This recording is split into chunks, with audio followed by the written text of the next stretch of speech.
Shelter FootyCast, live from BackChat Studios. You can't be doing this. This cannot be a podcast this morning. Well, we're gonna have to get through it, mate, because as you know, we're here for our audience. My voice, I've got back from Gather Round. My voice is gone. I'm not sure you've been to Gather Round or you've been to Vegas for the Hangover Part 2. That's a debacle. I don't know whether it'd be your dad, your older brother, your mentor, just tell you two words: grow up. Shelter FootyCast, live from BackChat Studios. I will get through this. I apologise to the audience. It's how you should, because you're a grown man and you should be coming back from Adelaide in slightly better shape than this. Hello, Victoria Reddings. Is that you? That sounds like you've copped that spray before in your life. I have, but that was 20 years ago. Now I'm more mature and able to control my behaviour. Oh, well, are you or not, Mark? Okay, I'm going to do my very best. Yeah. I do apologise. Shelter FootyCast. Clearly, Gather Round was a good time. No, keep going. You're doing a super job. It is just a debacle. All right, well, here we go. Shelterbrewingco.com, shelterbrewing.com.au. Not much I can do about it, Skeeter. We're going to get through it, though, mate. Gather Round. Gather Round was brilliant. It looked great. It looked good on the TV. The vision I saw yesterday on Fox with the streets line and markets and all that sort of stuff, and obviously it was just a great success story. I don't see what should move from Adelaide. I know there's talk about moving it around, no. But and you've been there, so you can probably speak better to it if you could speak. But I think it's got that accessibility. They've done it well. Why tinker with it? I'd be happy to defer to Adelaide for Gather Round and WA to try and pick up some other initiative in footy. Gather Round should not move anywhere. It wouldn't work anywhere. It wouldn't work in Perth. Tasmania is somewhere that has been thrown out there. I don't think it'll work in Tasmania. Melbourne doesn't need it. Doesn't need, you don't. South Australia. We gather there for 22 weeks of the year. People think that, South Australia puts on a good show. Well, I think anywhere would, commit their whole state to it. It just wouldn't work anywhere else logistically. No, there's nowhere else you can get 50,000 people in and out of the city and into the ground, and Norwood's just not far away. Barossa has the winery region. The only thing I think they got wrong was serving at the bar too many times. I fully expect you to hold me accountable during this podcast, Skeeter, so continue to keep going. Is the fixturing, like the actual fixture. You mean games like Carlton and the Eagles at the Adelaide Oval? What was the best matchup of the weekend? Well, the premier matchup was, Sydney Collingwood was a good one. Port Adelaide Hawthorn was the hype matchup given the circumstances. Coming in with form though, like that was only a good matchup because of Hinkley and the fine, wasn't it? Well, Adelaide and Geelong were in decent form. That was on a Thursday night. That was a good game, but the middle part, like. So what are you saying? That it matches like, I know that Brisbane off Broadway a bit with the Bulldogs. Are you talking about the timing or the venues? Maybe they know that putting shit sides against each other doesn't matter because they're going to get people there. Maybe they know that. Because I just thought there was a lot of matchups that were just, who really cares? Yeah, I don't know. Look, you're always going to get that each week though, Schoey. You're going to look at some of the matches this weekend. Look, I agree with you. Thursday night, we'll touch on Thursday night, good game. Friday, two teams that are going okay. Collingwood clearly is up and about. Brisbane Bulldogs, amazing comeback by them. Port North. Yeah, I thought there was enough good games and a couple of duds to make it pretty much what we see week in and week out. But yeah, I'm jealous of you. I'm really keen to get across next year and hopefully come back in better shape than you. Can I tell you why it's gone? Well, I know why, because I've been there. I've done that many times. Yeah, because I feel like you're sitting up on the throne as if, you're the Why should I be? I've been working for 5 days straight while you've been on the gas drinking shelter. Went to a... Where did you go? That's a went question. to a place called Shotgun Willie's. Oh, that sounds really tame. And it played 6 hours of sing-alongs every night. I was there every night. I was just yelling the whole time. Okay. Was this in the city? Yeah, it was actually. So are the bars there, without getting away from footy too, is it a place where you can go to 6 or 7 different places in a night, or is it just... I've never seen anything like Hindley Street. On the Saturday night, we were coming home, it was about midnight, and I've never seen a street like it in my life. You know in Kuta or Well, I'll tell you where I was in October last year. Yeah. I was in Nashville, and I'll tell you that was nothing I'd seen ever before. This is Hindley Street is probably a couple of levels down, let's be honest. But I know what you're saying. We walked there and went, wow, it's just people watching. Hindley Street, though, there was 200-metre lines, the entire street, the cars weren't moving. You couldn't. I've been to Vegas, I've been to America and UK and Europe, Amsterdam. I've never seen anything like it. What are they waiting to get into places or what? There was 50,000 people on Hindley Street waiting to get into venues. Well, that can be frustrating as well. Straight to the front, Skater, for you usually, wouldn't it? No, I'm stuck in Perth. Call it waffle. Yeah. So some interesting things over the weekend. Bailey Smith flipping the bird. Yeah, I saw that. He's protecting his captain. He copped some mandatory $1,000, I'm assuming. He did. 1,500 down to 1,000. Yeah, that's... Yeah, oh, look. You know what? And I saw Rory Sloane's take on this, and I couldn't agree more. I didn't see Rory Sloane's, what but are I'll they give you my finding take. the fan? Why aren't they finding the fan? I haven't heard one thing about the fan. Well, what are the fans? Well, the same could be said for the Harley Reids. What was exactly said to right. Yeah. But if it was something like Schofield, you're useless and so is your captain. Yeah, I mean, if it was abusive, I mean, yeah, I've got to be honest with you. Players have to have a thicker skin than the fans. We know that. But I actually know Bailey came out the next day and explained himself, and I don't think he loses any admirers out of that. It's a natural reaction. If put it this way, if I'm walking down the street and it's happened before at night and someone gives me a spray just because I'm giving something back as well, just quietly. Yeah, so I agree. People are comparing it to an aeroplane. What's that? Oh, Ken Hinkley got $20,000 for an aeroplane and Bailey Smith got $1,000 for you know my stance on that. It was pathetic that he got $20,000 for that. But the AFL had to be consistent, and Bailey Smith. To tell you what, we talk about recruits, and we'll touch on that game. He's been enormous for them. Yeah, so I was at that game, and best game of the year, almost, I reckon. In terms of, I'm talking old school 90s. It was good, but I watched him specifically, and his work rate. My view on him's gone. Can I ask you where you were watching the game from? Banks? On Saturday I was on the hill, back to back. But Thursday I was in thanks to KO Sports, just a nice little open box on the wing. Very nice. Yeah, it was good. The other one that I think is very relevant, and it's not out of gather round, Nat Fyfe, hamstring. Yeah. Big one. Yeah, well, it's funny because we don't know, I suppose. I did something on Saturday night as part of the waffle. Lasted a quarter, 6 disposals, but I saw the vision of him coming off. And I looked on social media, and immediately there was talk of him retiring. It might come to pass that it's a tendon, and it is. That could be.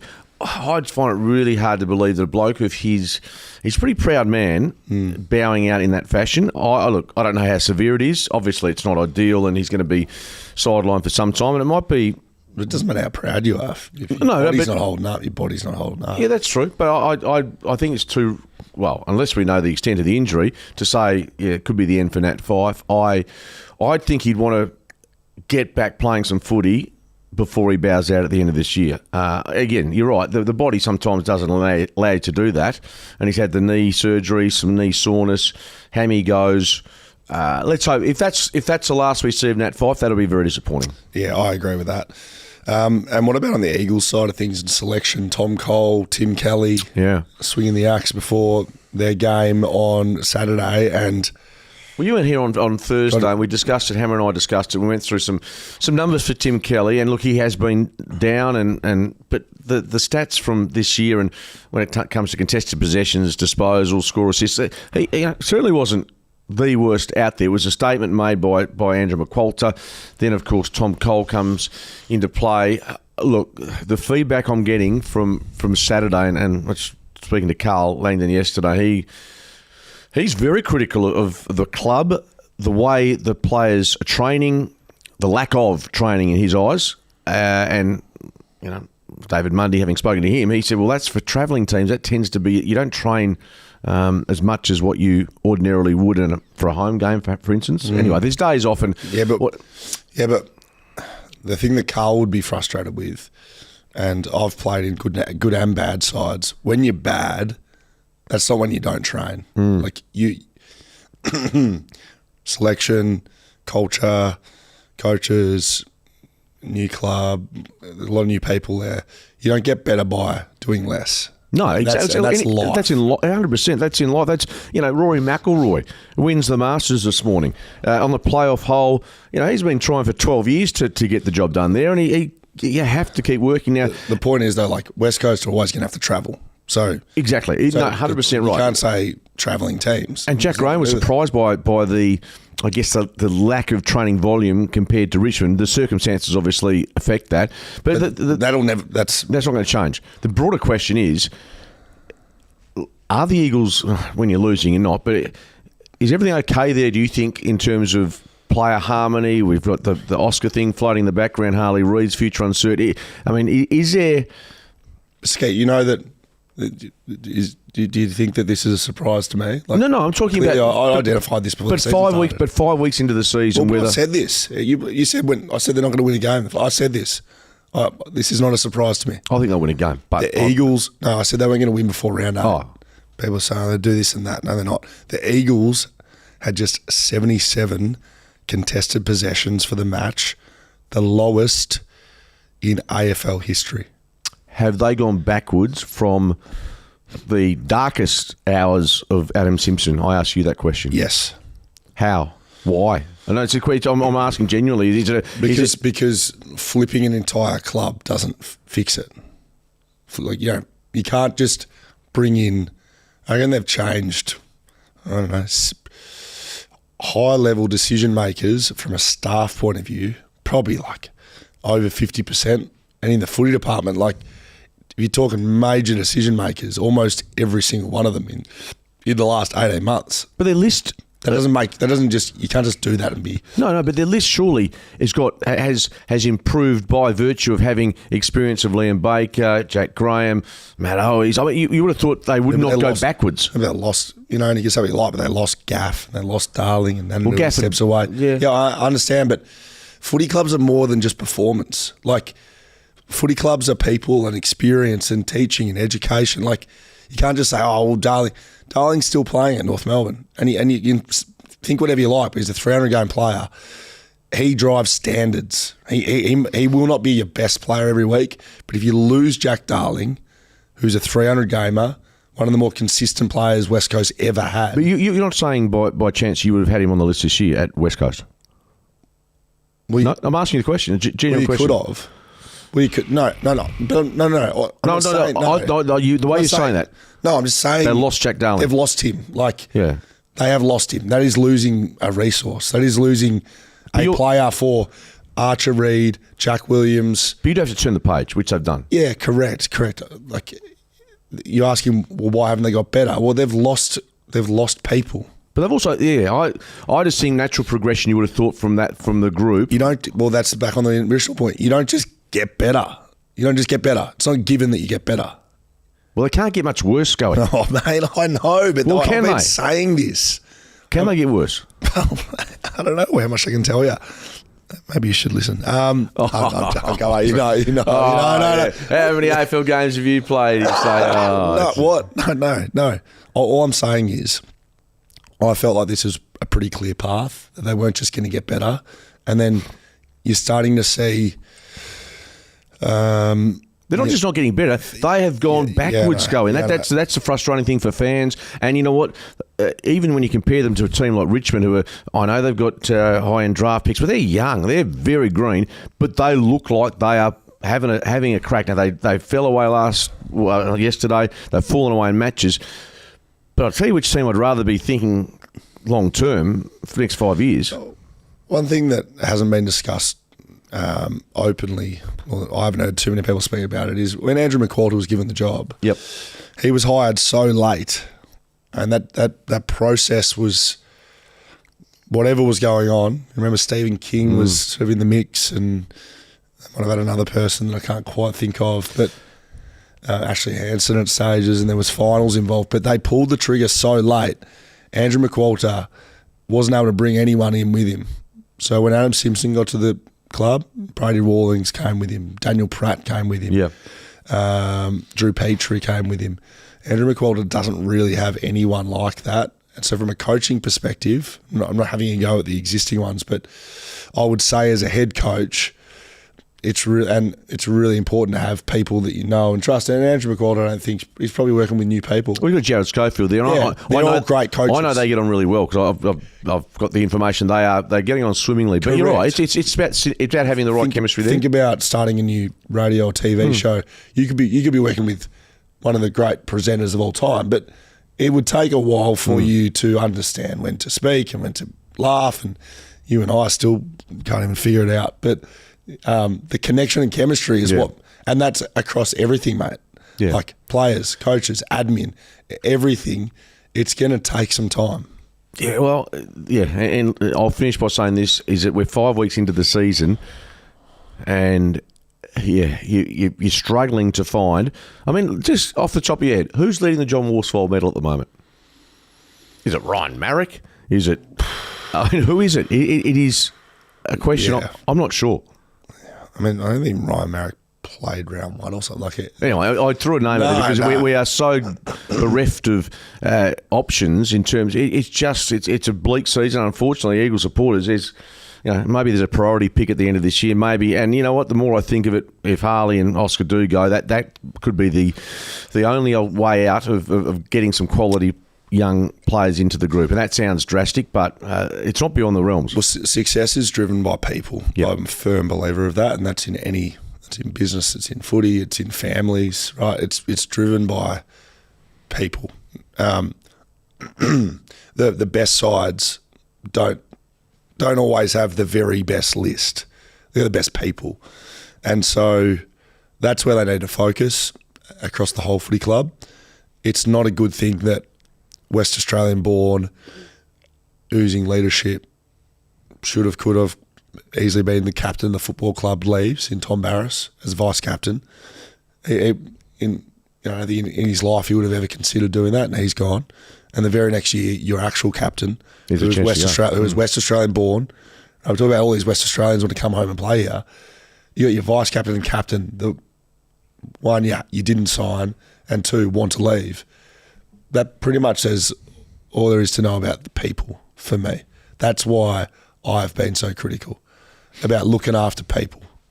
And I think that's the contested ball and skills and on-field leadership. I've heard all the criticism, but if people don't want to be at your football club, I think that says everything. And Tim Kelly might fall into that category as well, given that he's out of contract at the end of this year. Does he want to stay there? Yes, mate. Does the club want him? He spoke about his happiness, right? And I know everyone carrying on. How can you not be happy? Right? Oh, you mean lost his love of footy? Yes. No, I don't. He's criticised. To be brief, I don't. I can understand that. That's about people. That's about enjoying what you do. I don't think you can criticise for someone that. No. People, I reckon, have taken that out of context with regards to falling out of love of footy. I mean, everyone does. Everyone falls out of love with their job at some stage, and it's a grind. And so but at the moment, he does look like he's not enjoying football per se. So unfortunately, that's something he has to address. Difficult to do that in the waffle sometimes as well. Let me tell you that from experience.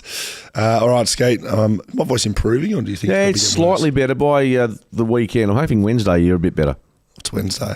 Well, you're working with me on radio. Sports. That's right. I'll be fine. We can't get worse, surely. Shelter Brewing Co., the beer that we can't get enough of. Skate, we've spoken enough about West Coast. Yep. Let's start on the Freo game. Freo defeat Richmond by 61 at Barossa Park. I wonder if any tipples of wine out there for look good ongoers. Looked hot. Looked good. Looked good crowd. 10,000 thereabouts. You didn't get to that game, obviously. No. You was lucky to get to the airport, I reckon. Yeah. No, Richmond very, very competitive early. Fremantle, I think, got their game going after half time, and the numbers all suggested that was 65 to 36 inside 50s, and Big Kahuna started beautifully, finished with 6. He was the guy they went to, and I thought the Dockers did what they had to do against a side that's very inexperienced. Have you seen Pat Voss's sort of swinging elbow, Nick Voss in trouble? Yes. Yeah, I think so. How many weeks? I think 2.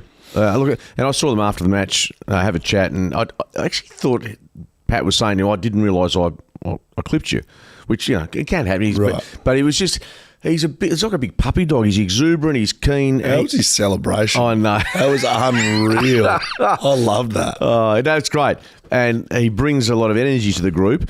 By the same token, Vlosten finishes with, I don't know if it's broken nose, but certainly got whacked. So it was careless. It's 2. Yeah, because I haven't seen it. The action or the outcome, what was worse? Both. The action wasn't great. It was, and again, it wasn't a swinging arm per se. I think he was trying to grab him by the jump, but yeah, he got it wrong. Wrong. He's gone.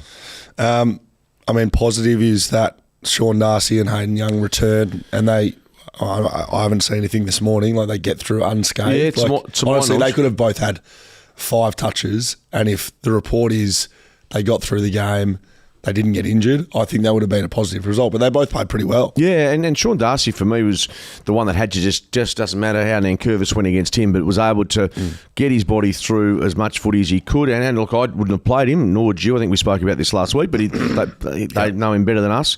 And clearly. That wouldn't be hard. Well, we're sitting there talking Swahili. Yeah, I know. But I thought having one game in the waffle might not be enough, but maybe the injury to Jackson facilitated that. So I thought, you're right, he was good. Hayden Young just brings so much quality, and not just inside the centre square, but you push him forward. He's good for a couple of goals a game as well. Yes, but then Andrew Brayshaw, he hasn't quite set the world on fire yet, Brayshaw. He had a brilliant game last week. He tackles well, he pressured. Yeah. But just adding Young to the mix, it's like putting another forward, a good forward in the forward line. Shares the workload and the love. Absolutely. No, I was pretty impressed with them. Again, got to take the opposition into account, but I thought what we saw from Freo yesterday, they've won 3 in a row now. They've got Melbourne to come, Adelaide back here. I'm not saying they're, you think of the top, if you're saying premiership contenders at the moment, you're thinking Brisbane, you're thinking Collingwood, you're thinking Giants, you're thinking Hawthorn. I think that's where it sits. They're probably in that next batch down from 5th to 8th, but they should be able to build on what they've done in Adelaide and a couple of games here to really have a good run of wins, I would have thought. Coleman medal leader Josh Tracy, 6 goals. The big kahuna is sizzling. Yeah, going well. And getting hold of it early, kicking, I think, 3 in the first quarter. Really important that he... and I guess while he's doing that, Jay Amos still looks like he's struggling a little bit for form, for didn't kick a score yesterday. Yeah. That says to me that defenders have probably just worked him out a tiny bit. Whatever he's...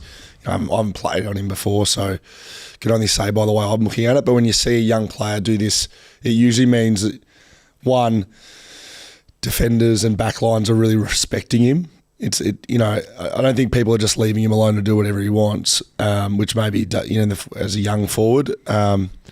So he needs to work through that. Yeah, and I think, but irrespective, a couple of texts to the radio station yesterday said put him back to the waffle. I don't think that's the case. I think he's really important to their forward structure, and he'll be able to work his way through it. But yeah, right. Apart from the derby, where I think he kicked 4, that happened when Harry Edwards went off, by the way, and. Yeah, I just think you're right. Opposition side's working on him and getting results against him. Shea Bolton, probably his best game for the Dockers yesterday. Could have taken mark of the year, kicked a couple of goals. Oh yeah, he's flying at stuff. It's amazing. But the highlight, I guess, was Alex Pearce kicking a goal from 50. Thank you. That was elite. That was bit of carry on from the boys. Absolutely, yeah. It was enormous. So now Fremantle good. They of course go from Adelaide to Melbourne to take on the D's. Injury-wise, Luke Ryan had a bit of an issue with his shoulder. AC-ish. Yeah, I'm going to speak to him on radio tonight, so I'm not sure. He's been sore all year. He's got a back's no good. He's starting to look a bit like a veteran, isn't he? Yeah, he is. And he started on Morris Rioli yesterday, and you could see Morris kick one in the first 30 seconds. And he's just a bit too sharp for Lukey. But no, I'm pretty impressed by Fremantle. You only got to do what you got to do against the Richmonds and the Melbournes of the world, and hopefully that happens for them this weekend. Carlton defeat West Coast by 71 points at Adelaide Oval. I know we've spoken a bit about the culture and stuff off the top, but this game specifically, do you want me to start with some positives? I want you to, because you were at the game, I'm guessing. I was. And you probably had a I wasn't analysing it like I was boundary riding. No, I was wouldn't have thought you doing would have a bit been. more analysis of the different beverages. Yeah, that's beverages fair on enough. selection there on the hill. Sam Walsh, brilliant, 37-3. He carved up the Eagles. Can I give you a Tom Gross, should I say? I want to give you some positives to West Coast fans. Go. It's Gross, isn't it? Gross, I think, yeah. Yeah, so he looks like a player, and we were hearing reports out of the waffle that he was a player, and he is. You can see it. I think Brady Hoff, his effort and I don't know, never give up kind of stuff that I can see out of him. He's a success story, I think, in the last 2 or 3 years. There's not too many, but he's one that I think has developed and grown and matured. I thought Harry Edwards, like Charlie Curnow. I know Harry Mackay gets injured early with the head knock, but you can still only beat who's out there. And I thought Harry Edwards keeping Charlie Curnow to 2 goals was very good, sort of in tandem with Sandy Brock. So you can't say that's not a positive, given how many goals they kicked. It just begs the question, why the hell wasn't he playing the week before? Yeah, I don't know. Liam Ryan, probably the other one. I thought I sort of said this early in the year, he's looking fit, and I think he's proving that. And his effort, I don't think you can sort of fault his effort, and that's about it. That's where it stops. Jake Waterman short of a run. How did Oscar play? Because I was in and out of this one. Kicked the first goal of the game. A bit of carry on the hill about that, and then. Is it just because he's in a terrible team that? I mean, Jake Wiedering played on him. Yeah. One of the best back. But he's always going to get, whether it's Jacob Wiedering the previous week. Who did the Eagles get towed up by the previous week? But he's off GWS. That's right. So you got either Taylor or Buckley. Yeah. So yeah, he's never going to get an easy run. I mean, some of these numbers from Carlton midfielders. I mean, like I said off the top, 77 contested possessions for West Coast, lowest in AFL history. That's as damning as you could possibly get. Are they as bad as the Giants and the Gold Coast when they first came in? Well, has there ever been a winless season? Or look, I think, to be honest with you, I did research it. I thought Fitzroy, going back in time, might have, but I did chase this up on radio. But look, don't go. No, 5 weeks and you can't be saying that. No, I'm not. But there doesn't seem like much light at the end of the tunnel as we speak. Yeah, look, you can see who it was if you go on socials. But I was on the hill with another West Coast Premiership player, and as much as we were having a beer, we still both know footy, and we're actually watching off the ball stuff, and we're picking a player, and we're watching their work rate once it left their area, because, and I know this sounds terrible with my voice like it is, but I can only do what I can do. The work rate as the ball leaves and the defensive transition, it is just horrific. So if you couple contested ball, which is the ability to win the ball, with the ability to defend, which is your work rate and intensity when the ball leaves your area, and 15 out of the 20 blokes can't even do it. Like, I'm watching live and they're like, Walsh, 3 goals, 37. Hewitt, 40 touches. Chera, 27. Where's Cripps? 3 goals, 23. Like, they're all midfielders. And they just, honestly, that if I was a Carlton player, I would have just felt like I did whatever I liked. Like, there was no stand, like not no defence, but like nothing to go against them. They just did whatever they do. Yeah, they weren't hindered in any way. Yeah, 73 inside. That's right. 73 inside 50s to 35. Yeah, it's just any number you look at in that game for the Eagles is horrendous. And look. So they either don't know or they're incapable because of fitness. About his fitness and element has to be some factor in this. Yeah, because it's become like you can see it's a pattern now. So maybe it's a combination of physical fitness and ability and mental application and ability. But honestly, I'm not going to point out and name players, but I was watching individuals and they either don't know or can't or don't want to. But I don't accept the last one. Neither do I. No, I'm not even putting it out there. But like that is an option. Like that's an option. I'm not going to fall into that. Yeah, I mean, this element, it's like saying Tim Kelly's doesn't care. I don't, maybe I'm being too generous, but Did I read that Brady Hoff maybe a bit emotional after the game giving an interview? Yeah, I read that somewhere briefly. So, look, there's not so much positive spin on this, but tell you what, Andrew McQualter in his first year as coach, no one expects him to be under the furnace, but if this continues, you're an elite coach, you're going to cop some criticism. He'll obviously be fine for, I think, a couple of years, I'm guessing. I don't know. Yeah. That's a given. There's other coaches like Simon Goodwin are under the pump more than he. But yeah, this is pretty grim. Yep. Done with that one? I'm done with it on Saturday afternoon. I was done with it 5 minutes into the game. Geelong defeat Adelaide by 19, Adelaide Oval. This was Thursday night, so a little while ago now. Skeet will keep it relatively brief, but yeah, I was at this one, and like you said, it was one of the best games of the year because of the high scoring nature. Is that why? Yeah, I think take us back to the 90s. That sort of free-flowing footy, which great to watch, easy on the eye. Geelong were jumped by Adelaide. They trailed by 5 goals, but you always felt that they had a way back into the game. They kicked a couple of late goals in the second. I think the margin was about 2 goals. You just felt they were close enough, and to be totally honest, they overran the Crows in the second half. And there's a couple of factors with that, and only in hindsight or looking back at it, the Crows played up on the Gold Coast on the previous Saturday, so 5-day turnaround, pretty hot weather. I mean, these are, if they win, doesn't get mentioned, obviously. Yeah. But that was a consideration. But their second half, they kicked 9 goals to 4. So it was pretty dominant. And we talked about Bailey Smith, how good he was. Danger. When you've got a bloke like him able to just play forward, kick goals in 4 of them off 16 disposals. Yeah, I don't have Geelong as an elite side, but I thought that was an elite performance. Yeah, well, that was the difference in the end. They had Patrick Dangerfield who stood up. And what actually happened from an analysis point of view, Adelaide first half kicked the footy and second half handballed it, basically. So I don't know if it was a change in tactic or Geelong shut them down pressure. A bit in that area, yeah.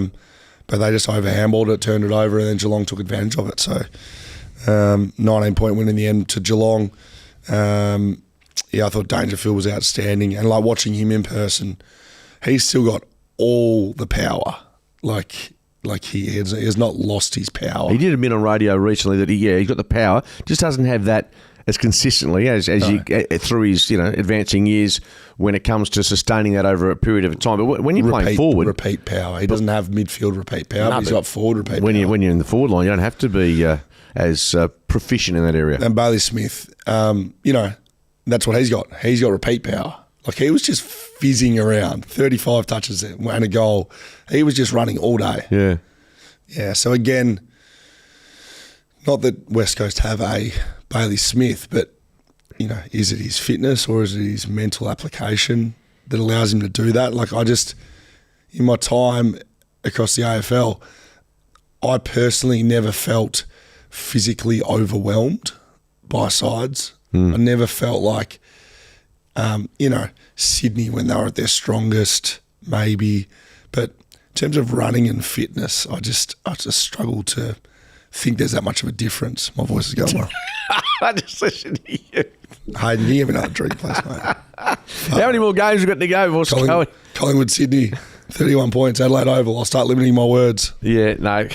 Magpies, well, after we saw them get dismantled by the Giants, they've really bounced, haven't they? Ned Long, I think, we can talk about the usual suspects, but Ned Long's been the revelation for them. They've got so much experience there and the Dacos factor, but he's good. Oh, you want to stretch? Okay. Just stretch a little bit. I'll stretch a bit. We got no camera switching. So 34 disposals for Dacos, side bottom 28. So, and Darcy Cameron just keeps on enhancing his contractual negotiations, I would have thought, with 24 hit-outs. Pies, very good. Sydney probably lacked the quality, and after, I think they kicked 3 goals early, they were really strangled by the Collingwood side, and had 29 scoring shots to 18. I thought it was impressive by Collingwood, and again, I put them as one of the 4 sides that deserve to be regarded as a premiership contender. They got the job done easily. Nick Dacos tagged by Jordan, well held last year twice. 34 disposals, 9 clearances. I thought he was impressive. Yeah, always. As I said, Ned Long was the player that I thought really has added to the mix there. 29 disposals for him. And Pendlebury and still side bottom, still very good players. all the old boys, they're still doing enough. And then they've added to the mix. We know the recruits they've got. I mean, they were still missing the likes of Houston with suspension. Yeah, they need him back. But they're a side that. What have they got? They've got Anzac Day coming up pretty shortly. They've got a side that when they're playing well, it's the experience and the know-how. When they're not, they're too old. But at the moment, they look as if they're getting across the ground pretty well. Son, Gold Coast defeat North Melbourne by 52. Now, we talk about coaches under pressure. Alistair Clarkson, this is, I think, his third season with them. So he's under pressure. Well, I think he's got to start getting rid of it. This team doesn't have to play finals this year, but they'll have to win surely 8 games. I mean, how many years do you give a group like this to finally take the step forward? Gold Coast a good side. Undefeated this year. Yeah, no, that's fine. Second on the ladder. And North Melbourne aren't playing finals. No, we know so that. Are we being too critical? Oh, well, I might be being too critical, but I just think that North Melbourne's... The time has come for them to show something. And on the weekend, look, they were actually in striking distance at one stage in this game. They were I think might have been in front at one stage in that third quarter, but they fell away after half time. It was 12 goals to 6. So again, they couldn't run the match out either. Try Simpkin. Took Miller. Matt Rowell could be leading the Brown though. He would be. Yeah. You're right. They're playing finals now, aren't they? Let's put a tick next to the Gold Coast playing finals this year, I would have thought. Rowell, 26-1. Noble's been a good pick-up, 28 disposals. Miller with 27. Noah Anderson, we know he's been very successful since taking on the captaincy, 27 disposals. Yeah, it wasn't a victory that, when you got 36 scoring shots, they just destroyed them after half-time. That's a good call on Noble. He was specifically recruited, wasn't he? They knew they needed a running half-back. And he's delivered that. All right, next game. Brisbane defeat Western Bulldogs by 21 points at Norwood. Massive comeback here. They're just comeback kings. They're down by 39. I remember by 21. So they have the belief, Brisbane, they get down in games and they know they can come back and win. I was watching this one at the pub.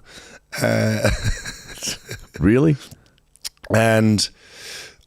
they kicked a goal in the third quarter, and I looked at the boys and said, Brisbane will win this. They were down by 35. Would have been a nice little investment probably. And they just smoked them from that point on. Absolutely cooked them, like my voice. You're it's embarrassing. And we'll get through it. It's.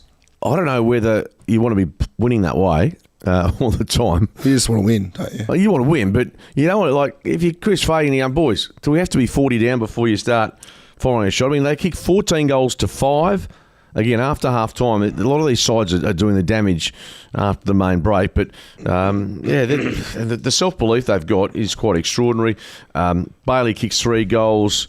Hipwood had 1 touch and then kicked in the first half and then kicked 5 in the second.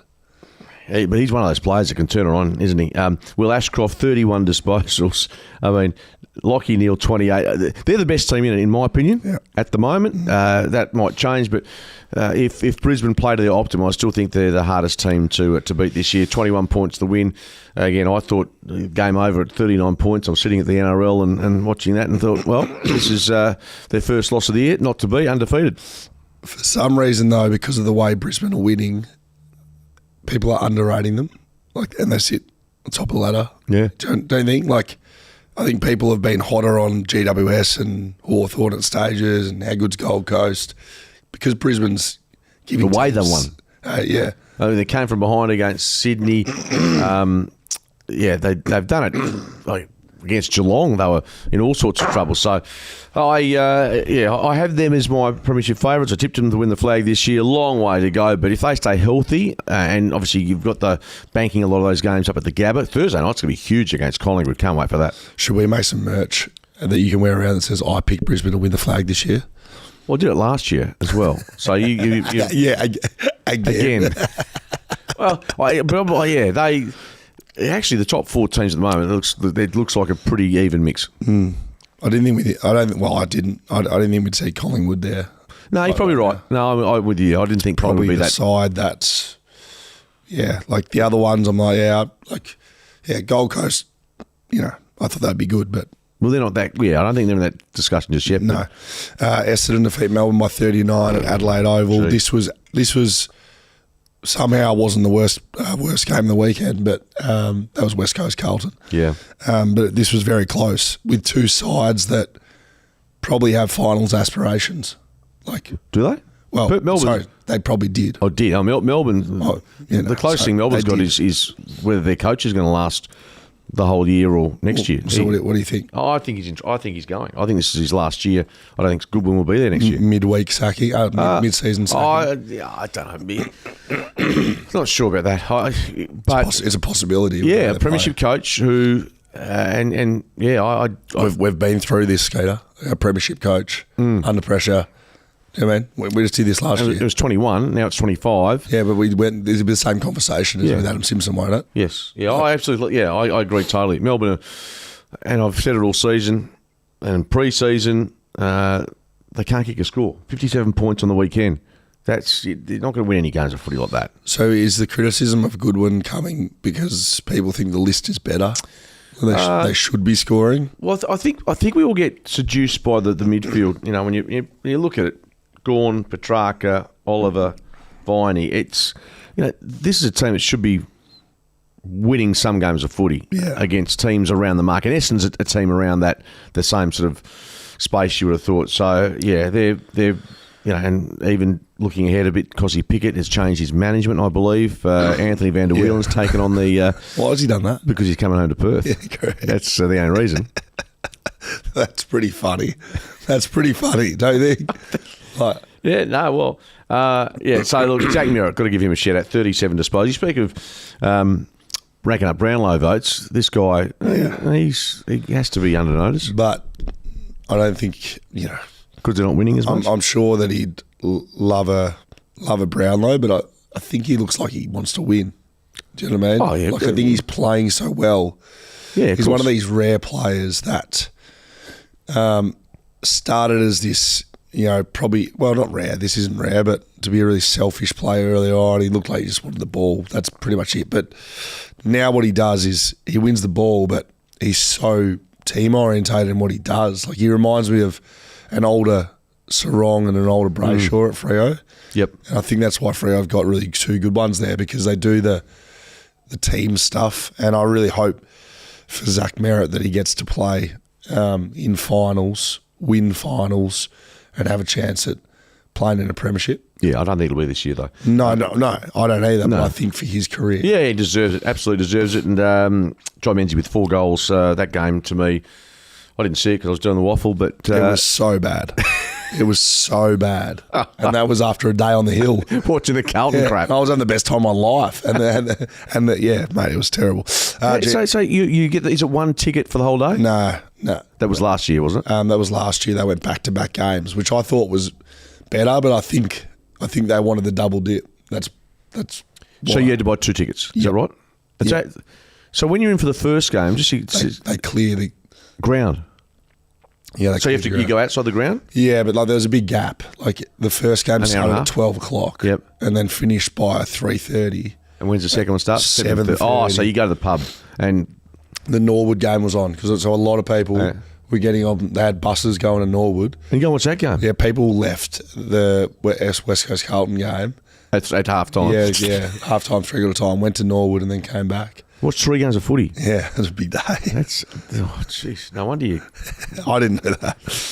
Imagine if I'd have done that. We'd have been in a coffin. We'd have been in a coffin. You remind me when I go to Melbourne Cup week and I go out, get there Thursday, go out Friday night, Saturday the races from sort of 11 till 3 in the morning, whatever it is. Yeah. Sunday lunch, Monday, Tuesday. So by Wednesday, it's just So why are you disappointed in me? Like, why do I feel so ashamed by sitting next to you? I think it's hilarious. No, but you've got this parental tone that's like making me ashamed.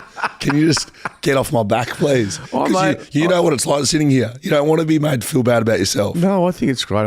Mate, seriously, you do you, and no one does it better than Schoey. That's my slogan of my shit. GWS defeats St Kilda by 28 at Norwood Oval Sunday.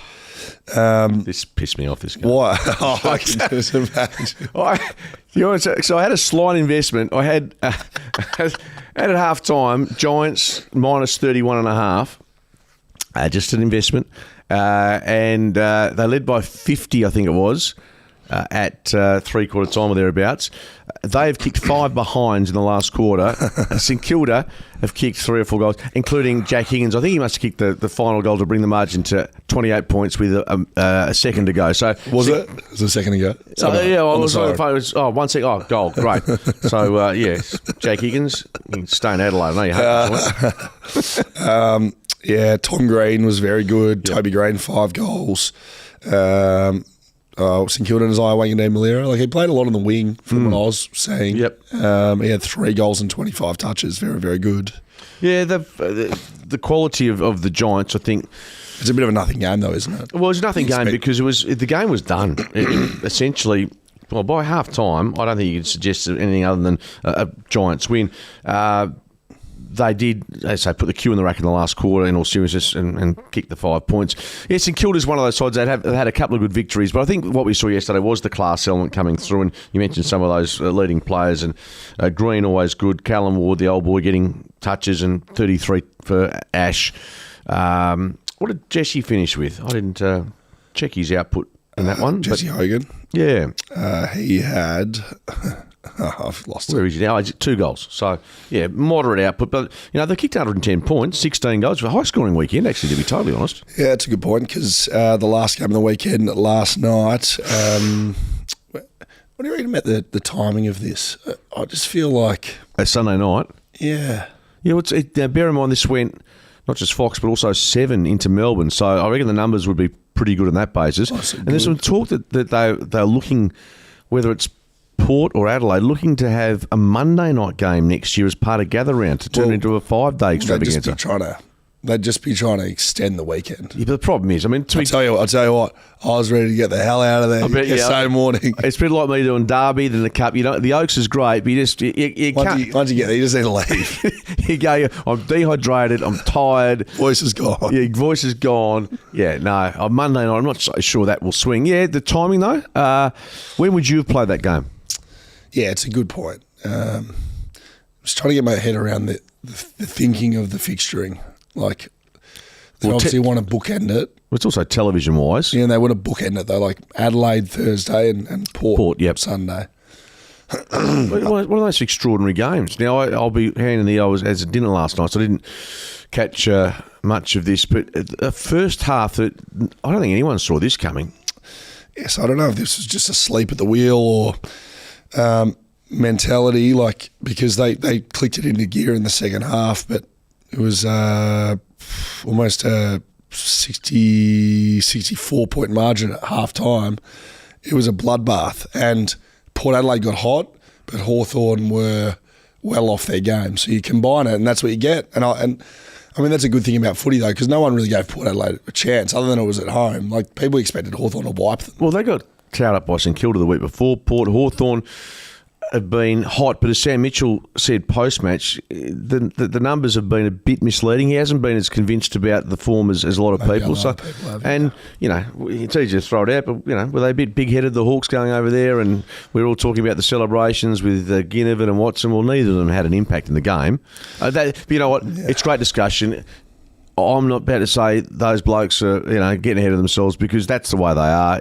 It's good to have a team like Hawthorn out there, and Sam Mitchell said pre-game he doesn't get involved with the celebrations, doesn't know the planning with it, but he will be very disappointed with what they delivered in the first half particularly. Like, as I said off the top, I've never seen anything like Saturday night in terms of people. Hawthorn stayed right in the city. They would have seen that, and the human beings, I reckon they would have been like, what is going on here? Port Adelaide tucked up at home in bed, wherever the boys live. I don't know. Playing Sunday night, I don't think really suited Hawthorn that well, and it suited everything about Port Adelaide, and they rocked up and dominated them. And that's about it. Skeet, I don't think I've got much longer than this to have your voice. Normally we're going through analytics, we're breaking things down like Stoney, Mark Stone, who goes through every number. Schoey has hit the brick wall. The good news is, how many more hours have you got today to negotiate? Yeah, well, very good point. Got to say, Oscar Piastri wins the Grand Prix. Gout, going gangbusters here in Perth, and Rory McIlroy. Sizzling. Big weekend of sport. So did McIlroy win the Masters? He won the Masters playoff this morning. I'm not a huge golf person, but got home from an exercise, had a look. It was great vision. You've got to have a look at the vision, the crowd, the emotion that he showed. So that's his first. No, it's his first Masters, yes. Yeah. So that's big. Again, I'm not huge into golf, but the vision you've got to have a look at. Because players like that have been so good for so long. Like that's the number one, isn't it? Masters. I think the Masters for most people, and just the history that goes with it. You think of Jack Nicklaus, Tiger Woods, so many great names. I don't think Adam Simpson, your former coach, was over at the Masters. He has been. Yeah, he has been too. So it's a bucket list thing, Schoey. Again, not my bucket list, but I can understand those that love big sporting moments to go across, and it would have been a hoot. So the Irish are smiling this morning. I'll see you back at Gather Round next year, I reckon, Skate. Imagine the Shadow FootyCast with you and me coming off a 4-dayer. I'll tell you what, if I end up coming back sounding like you, I will be divorced. I think we're done. I've got some audience contributions here, but I can't speak. So I'm going to rest my voice. I'll be here Thursday. I wanted to finish on, and if you're still here and you're still listening to me, congratulations. Oh, me? I thought you were talking about me. No. I just want to finish on. I was always taught, both as a player at West Coast, but also growing up, that no matter how bad you feel, or in this case sound, rocking up's more important. So, Skate, I'd like to give myself a pat on the back and say that at least I rocked up. No, I will give you actually full marks, and I think you're right. You turned up. I think you sound a bit like Robert Kennedy Jr., the new health minister of the USA, but good luck to you. And we'll see you Thursday. I'll bring you some chocolates.